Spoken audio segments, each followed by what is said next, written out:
Friends, എല്ലാവർക്കും special and first കിച്ചണിലേക്ക് സ്വാഗതം. നമ്മളിന്ന് തയ്യാറാക്കുന്നത് പുട്ടുപൊടി കൊണ്ട് മധുര കുഴക്കട്ടയാണ് ഉണ്ടാക്കുന്നത്. Navaratri special sweets. ഇത് തയ്യാറാക്കാനായി 1 കപ്പ് പുട്ടുപൊടി ഒരു ബൗളിലേക്കിട്ട് നല്ലപോലെ തിളച്ച വെള്ളം 1 കപ്പ് ഒഴിച്ചു കൊടുക്കുന്നുണ്ട്. അതിലേക്ക് ആവശ്യത്തിനുള്ള ഉപ്പും ചേർത്ത് നല്ല ചൂടുവെള്ളം ഇതിലേക്ക് ഒഴിച്ച് 1 കപ്പ് വെള്ളം ഒഴിച്ചു കൊടുത്തു. 1/2 കപ്പ് വെള്ളം കൂടെ ചേർത്ത് ഒഴിച്ചു കൊടുത്ത് ഇത് നല്ലപോലെ ഇളക്കി മിക്സ് ചെയ്ത് അടച്ചു വെക്കുക. വെള്ളം നമ്മൾ ഈ കുഴക്കാൻ ആവശ്യത്തിന് നോക്കി ചേർത്ത് കൊടുത്താൽ മതി. എല്ലാ പൊടിക്കും ഒരുപോലെ വെള്ളം വേണ്ടി വരില്ല. ചില പൊടിക്ക് കുറച്ച് കൂടുതൽ വെള്ളം ആവശ്യമുണ്ടാവും. ഇതുപോലെ നല്ലപോലെ മിക്സ് ചെയ്ത് ഒന്ന് അടച്ച് വെക്കണം. കുറച്ച് ചൂട് തണുത്ത ശേഷം നമുക്ക് കൈകൊണ്ട് കുഴച്ചെടുക്കാം.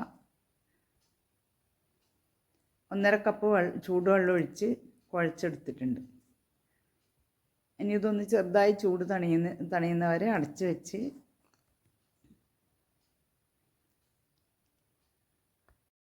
കൊണ്ട് കുഴച്ചെടുക്കണം. ഇതിൽ കുറച്ചുകൂടെ വെള്ളം ചേർത്ത് കൊടുക്കുന്നുണ്ട്. കുറച്ചും കൂടെ ചൂടുവെള്ളം തന്നെ ഒഴിച്ചു കൊടുത്ത് കൈകൊണ്ട് നല്ലപോലെ കുഴച്ചെടുക്കുന്നുണ്ട്. ഒരു 1.25 കപ്പ് വെള്ളം ചേർത്ത് കൊടുത്തിട്ടുണ്ട്. ഇനി ഇത് നല്ലപോലെ കുഴച്ച് ഉരുളയാക്കാൻ പാകത്തിൽ എടുക്കണം.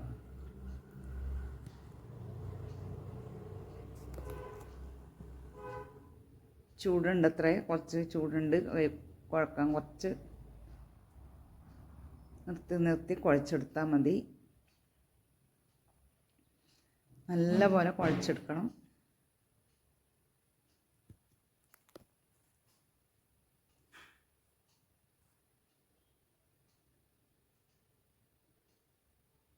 ഇനി ഇതിലേക്ക് കുറച്ച് തേങ്ങയും പൊടിച്ച ശർക്കരയും ചേർത്ത് കൊടുക്കുന്നുണ്ട്.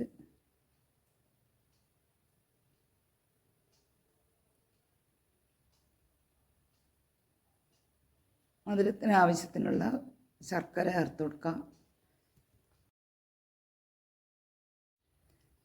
ശർക്കരയും തേങ്ങയും കൂടെ മാവിൽ നല്ലപോലെ മിക്സ് ചെയ്തെടുക്കണം.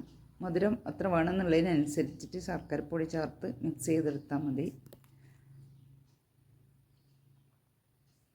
ഇതുപോലെ നിങ്ങൾ മധുരക്കുഴക്കട്ട ഉണ്ടാക്കി നോക്കിയിട്ടില്ലെങ്കിൽ ഉണ്ടാക്കി നോക്കണേ. നല്ല സ്വാദാണ്. ഇതുപോലെ നല്ല സോഫ്റ്റ് കുഴക്കട്ടയാണിത്, മധുരക്കുഴക്കട്ട. നിങ്ങൾ ഇതുപോലെ ഉണ്ടാക്കി നോക്കി നിങ്ങളുടെ അഭിപ്രായങ്ങൾ കമൻറ്റ് ബോക്സിലൂടെ അറിയിക്കണേ. ഒന്ന് സബ്സ്ക്രൈബ് ചെയ്ത് അതിനടുത്തുള്ള ബെൽ ബട്ടൺ പ്രസ് ചെയ്താൽ ഞാനിടുന്ന പുതിയ വീഡിയോസ് നിങ്ങൾക്ക് കിട്ടും. നല്ല പോലെ കുഴച്ച് എടുത്തിട്ടുണ്ട്. ഉരുളയാക്കാൻ പാകത്തിൽ കുഴച്ചെടുത്തിട്ടുണ്ട്. ഇനി ഇത് ഉരുളകളാക്കി ആവിയിൽ വേവിച്ചെടുക്കണം. ചെറിയ ചെറിയ ഉരുളകളാക്കി എടുക്കാം. ഇതിലേക്ക് കുറച്ച് മുന്തിരിയും കൂടെ ഇട്ട് കൊടുക്കുന്നുണ്ട്. ഇതുപോലെ ഉരുളകളാക്കി ആവിയിൽ വേവിച്ചെടുക്കാം. ഒരു 5-8 മിനിറ്റ് കൊണ്ട് വെന്ത് കിട്ടിയിട്ടുണ്ട്. നല്ല രുചിയുള്ള കുഴക്കട്ട റെഡിയായി. നല്ല ടേസ്റ്റാണ്. 4 മണി പലഹാരമായിട്ടൊക്കെ കഴിക്കാൻ നല്ല ടേസ്റ്റുള്ള പലഹാരമാണ്. നവരാത്രി സ്പെഷ്യൽ മധുരക്കുഴക്കട്ട റെഡിയായി. Thank you for watching.